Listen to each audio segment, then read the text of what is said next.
உங்க ஓட்டு யாருக்கு? SR Vijayakumar. SR Vijayakumar sir அண்ணன் விஜயகுமார் தான் வருவார். எஸ்ஆர் விஜயகுமார்.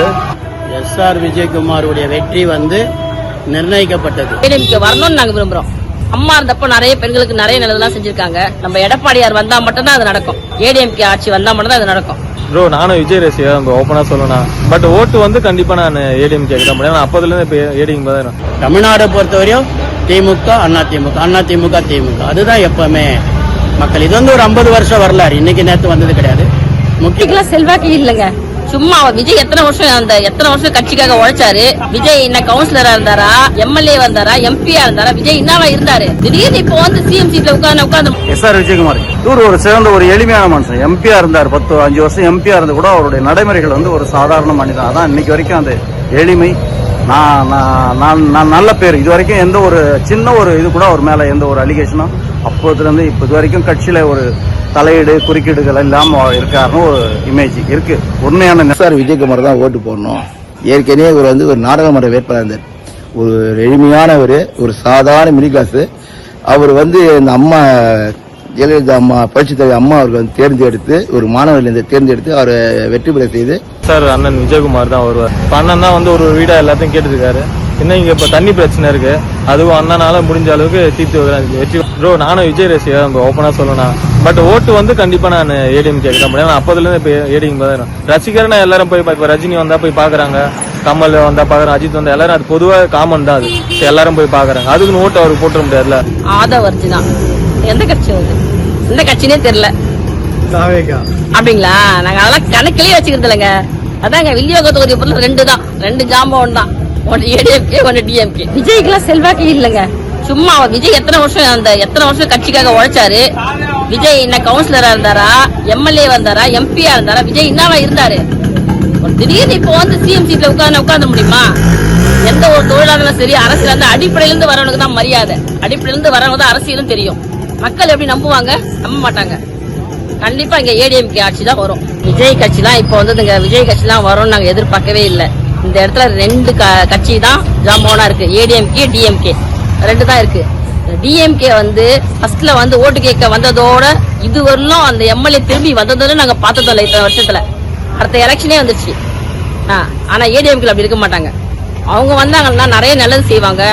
அம்மா இருந்தப்ப நிறைய பெண்களுக்கு நிறைய நல்லதெல்லாம் செஞ்சிருக்காங்க. அந்த மாதிரி ஏடிஎம்கே திரும்ப வந்ததுன்னா நிறைய நல்லது நடக்கும் நாங்க எதிர்பார்க்கிறோம். ஏடிஎம்கே வரணும்னு நாங்க விரும்புறோம்.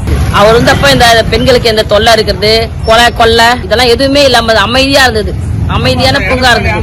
ஆனா இப்ப திமுக ஆட்சியில் அப்படி கிடையாது. பெண்கள் வெளியே போறதுக்கே பயப்படுறாங்க. பெண்களுக்கு பாதுகாப்பே இல்ல.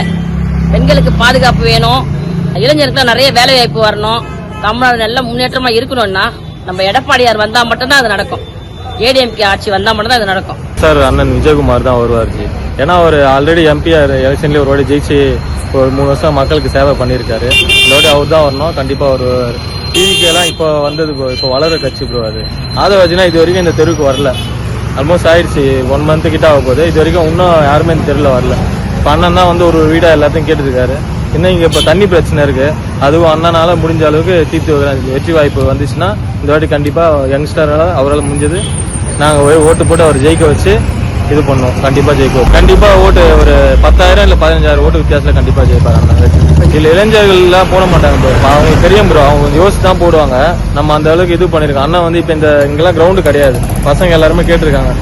எஸ்ஆர் விஜயகுமாருடைய வெற்றி நிர்ணயிக்கப்பட்டது.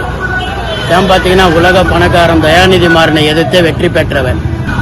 6 தொகுதியிலும் எந்த ரிமார்க் இல்லாத அவருடைய நாடாளுமன்ற உறுப்பினர்களும் பணியாற்றுகிறாரு. நம்ம தமிழகத்துக்காக நாடாளுமன்றத்தில் பல கேள்விகள் எழுப்பியிருக்கிறார். அது எல்லாரும் பத்திரிகை வாயா எல்லாரும் அது அறியப்பட்டது. கழக பொதுச் செயலாளர் எடப்பாடியார் அவர் தான் எதிர்கட்சி தலைவர். அந்த எதிர்கட்சியை தான் ஆதரிப்பாங்க. அதனால வெற்றி உறுதியா இருக்கு. எஸ்ஆர் விஜயகுமார் படம் வெற்றி உறுதியா இருக்கிறது. வர போற தேர்தல் அன்னைக்கு முடிவு பண்ணும்போது நீங்களும் அதை தெரிஞ்சுக்க தான் போறோம். மழை வெள்ளத்துல இந்த பகுதியில் எவ்வளவு நாங்க அவதிப்பட்டிருக்கிறோம். புரியுதுங்களா இல்லையா? இந்த விஜய்ன்றது அது சினிமா ஒன்றும் தெரியல. உங்களுக்கு தெரியாதது ஒன்றும் கிடையாது. நான் பேர் சொல்ல விரும்பல. எந்த நடிகர் வந்தாலும் இங்க ஒரு டவர்ல ஷூட்டிங்கை தவிர கூட்டம் கூடும். அதை வச்சு நம்ம ஓட்டை நிர்ணயிக்க முடியாது. அவர் மக்களுக்காக என்ன பணியாற்றிருக்காரு. ஒரு பெட்ஷீட் கூட கொடுத்தது கிடையாது. தமிழ்நாடை பொறுத்தவரையும் திமுக, அதிமுக, திமுக அதுதான் எப்பவுமே மக்கள். இது வந்து ஒரு 50 வருஷம் வரலாறு, இன்னைக்கு நேற்று வந்தது கிடையாது. கண்டிப்பா வெற்றி உறுதி சார், வெற்றி உறுதி. அந்த வெற்றியை நாங்க கொண்டாடும் போது நீங்க பார்க்க தான் போறீங்க. பொதுமா இதே வில்லிவாக்கம் தொகுதியில கொண்டாடுவாங்க மக்கள். ஏடிஎம்கே வேட்பாளர் எஸ்ஆர் விஜயகுமார் நல்லா பண்றாரு பிரச்சாரம். வாய்ப்பு உறுதியாயிருக்கு. வந்து ஒரு 20,000 வாக்குகள் வித்தியாசத்துல ஜெயிக்கிறதுக்கு வாய்ப்பு இருக்குதுன்னு நான் நினைக்கிறேன். மக்களுக்கு ஒரு சில வாக்குறுதிகள்லாம் அவர் நிறைய கொடுத்துருக்கிறாரு. அது எல்லாத்தையும் பண்ணி கொடுக்கறதா சொல்லியிருக்கிறாரு.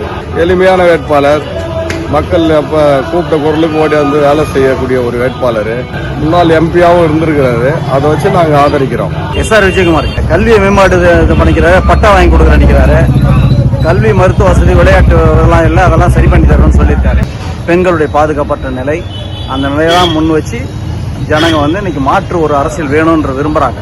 அதனால இன்னைக்கு மாற்று கட்சி அதிமுக வேட்பாளர் வர்றதுக்கு வாய்ப்பு அதிகமாக எடப்பாடி என்றவர் வந்து ஏற்கனவே அடிமட்ட ஒரு தொண்டர்ல இருந்து ஒரு படிப்படியாக வந்திருக்காரு.